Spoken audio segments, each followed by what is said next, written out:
Good day everyone, my name is Vince Joseph F. Dangkalan. I will gonna report the topic about strategies for teaching learners with developmental disabilities using visual cues.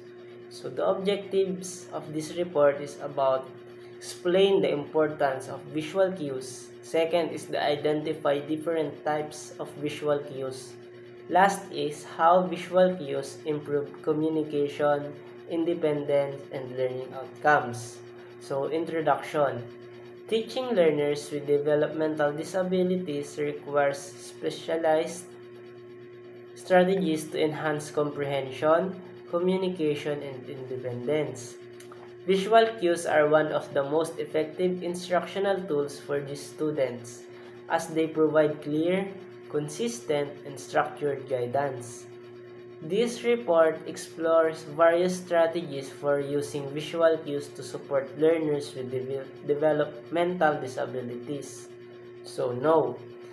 Importance of visual cues. Visual cues help in reducing confusion, reinforcing learning, and fostering independence. So they provide a consistent means of communication, reduce anxiety by establishing clear expectation, and accommodate learners with diverse cognitive and sensory processing abilities. So strategies for implementing visual cues. First is visual schedules. So this is the first example or first strategies for implementing visual cues, which is the visual schedules. So visual schedules use pictures, symbols, or written words to outline a sequence of activities. These schedules help learners understand routines, transitions, and expectations. So you can use clear, simple image or real-life pictures. So using clear, simple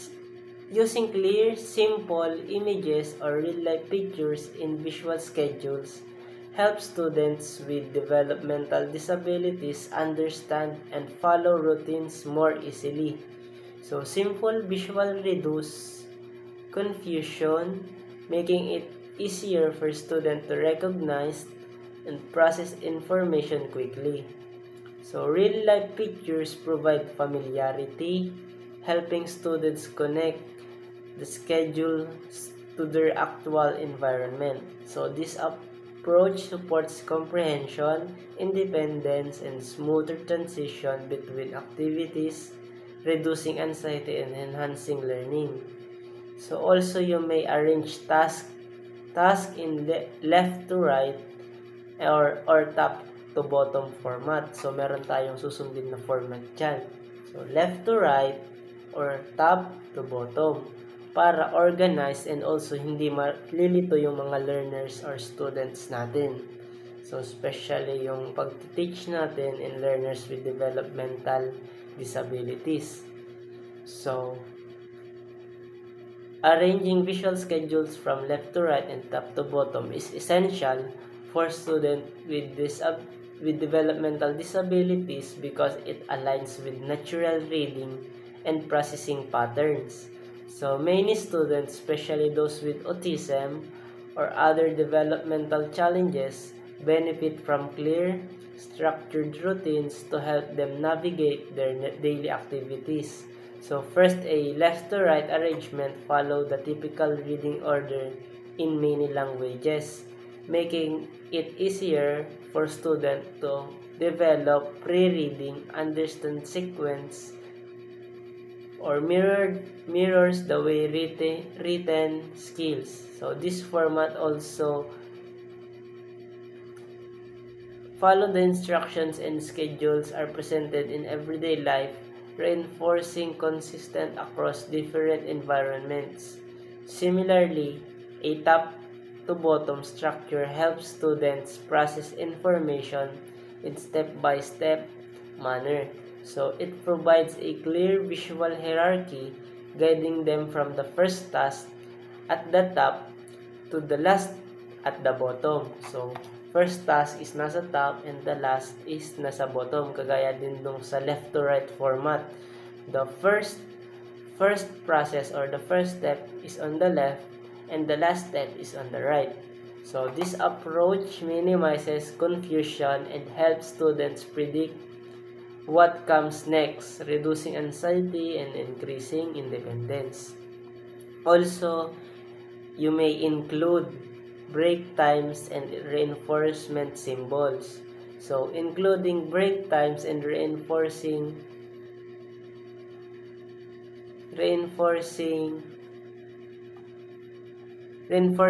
symbols in visual schedules helps learners with developmental disabilities manage their energy, stay motivated, and reduce frustration.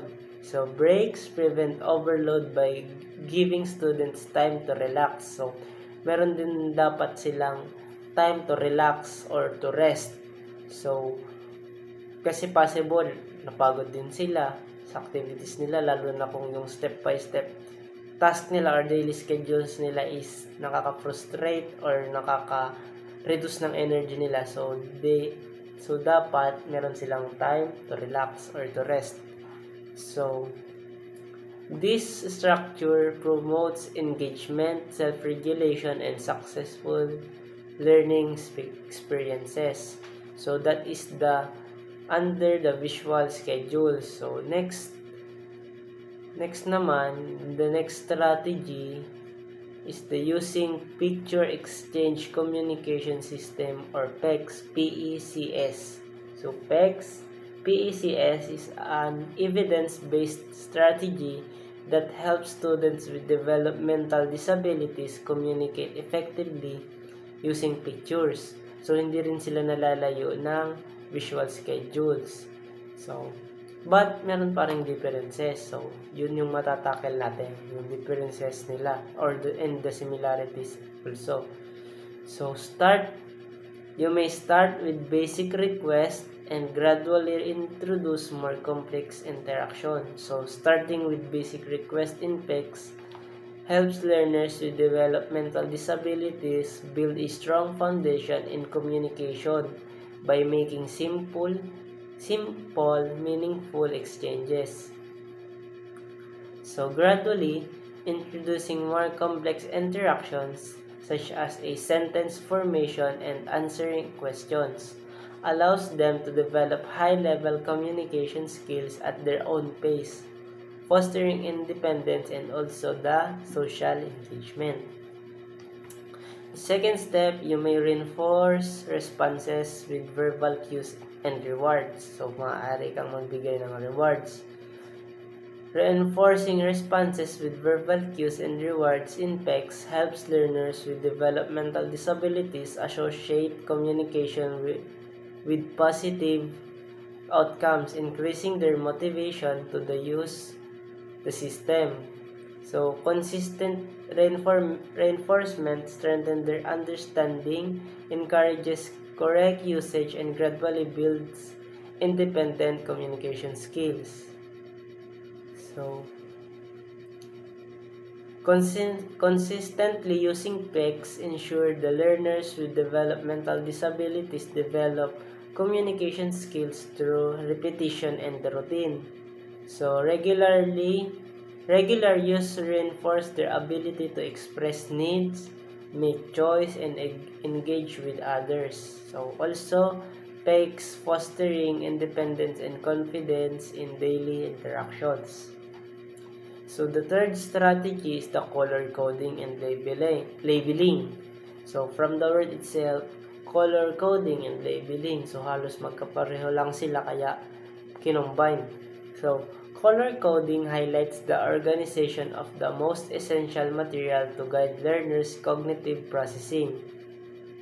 Especially, it reduces extraneous mental processing demands to allow people to learn more deeply, which in turn leads to improved learning performance. So, you may assign specific colors to subject activities or areas in the classroom. So, assigning specific colors to subjects or activities or areas in the classroom helps learners with developmental disabilities quickly recognize and organize information. color coding reduces confusion, enhance visual structure, and support independence, routine following, making transition and task completion easier. So also use labels with pictures and words to identify objects, supplies, and location. So sa ganitong paraan, mas may iwasan yung pagkalito ng mga students. So using labels with pictures and words helps learners with developmental disabilities easily identify objects, supplies, and location, supporting comprehension and independence. So, also reinforce understanding through repetitive exposure. So, reinforcing understanding through repetitive exposure helps learners with developmental disabilities retain information and build familiarity with color coding and labeling. So the fourth strategy is the social stories and visual scripts. So social stories use images and simple text to explain social situations and behaviors and expectations. So you may create personalized stories addressing specific challenges. So, creating personalized stories helps address specific challenges by providing learners with developmental disabilities clear, relatable guidance on how to navigate social situations. Also, you may use first-person narratives to enhance relatability. So, kung baga nakaka-relate sila. Kasi totoo yung naririnig nila, totoo yung kinikwento mo sa kanila. So, using first-person narratives in social stories and visual scripts helps learners with developmental disabilities relate to the situation more personally. This approach increases engagement, understanding, and self-application, making it easier for them to adopt appropriate behaviors and responses in real-life scenarios. So also read stories repeatedly to reinforce concepts. So repetition, alam naman natin it strengthens comprehension, retention, and confidence. So making it easier for students to apply the learned skills in real-life situation.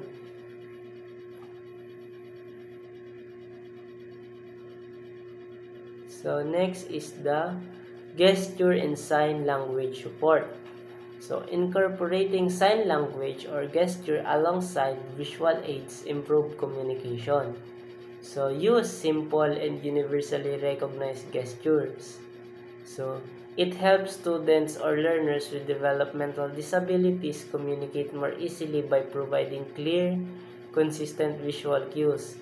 This approach enhances understanding, reduces frustration, and support social interaction, especially for students with limited verbal skills. So also, you may pair gestures with spoken words for reinforcement. So by providing both visual and auditory input, helping learners with developmental disabilities understand and remember concepts more effectively. So this multisensory approach supports language development, comprehension, and engagement, making communication clear and more accessible. So also encourage learners to mimic and practice gestures. Encouraging learners to mimic and practice gesture helps them develop essential communication skill by reinforcing understanding and expression. So repetition and practice improve motor coordination, social interaction, and independence, making it easier for them to convey their needs and emotion effectively. So last is the task analysis with visual support. So breaking tasks into smaller steps using visual aids enhances comprehension. So you may use step-by-step picture guides. Using step-by-step picture guides in task analysis helps learners with developmental disabilities break down complex activities into manageable steps. So this visual support enhances comprehension, independence, and task completion. So also you may provide clear numbered instructions, allow learners to follow along independently. So delve. So kindergarten teacher at Tri-City Christian Academy in High Point, North Carolina. So Miss Gayle Lind.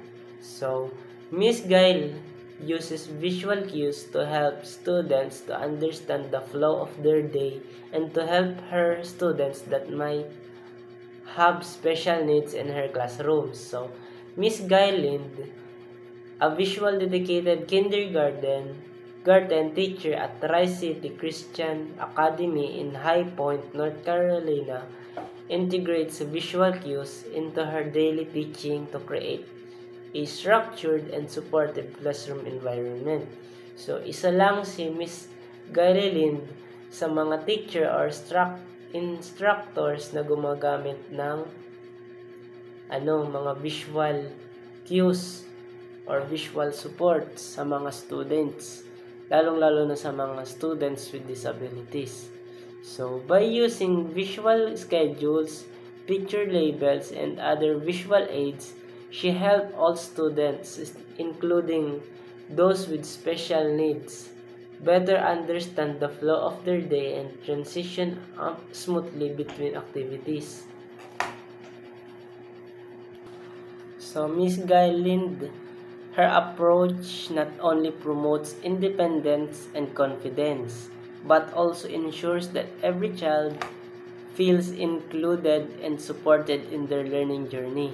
So through her commitment to using visual strategies, Ms. Lind fosters an engaging and accessible classroom where all students can thrive. So example lang yon si Ms. Gayle Lind. So maging pwede tayong as a future educators or teachers, so pwede natin yung gamitin itong mga visual cues to support and help our students, especially students with special needs or disabilities. So engage. So this is my engage. Key takeaways. So visual cues are essential tools for supporting learners with developmental disabilities.